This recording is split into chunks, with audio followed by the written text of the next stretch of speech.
السلام علیکم برادران عزیز. خداوند کنه که همه برادران من جور و سرحال و سرفراز و سربلند داشته باشند و سلام بر همه برادران مسلمان. من بنده عاجز و غریب ناتوان عاجز امشب میخواهم برای شما احکامی سجده سهو را بیان نمایم.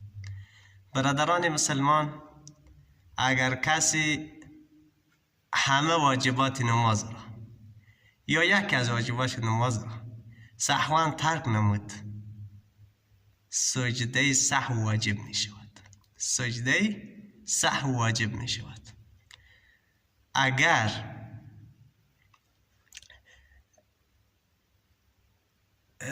و به وسیله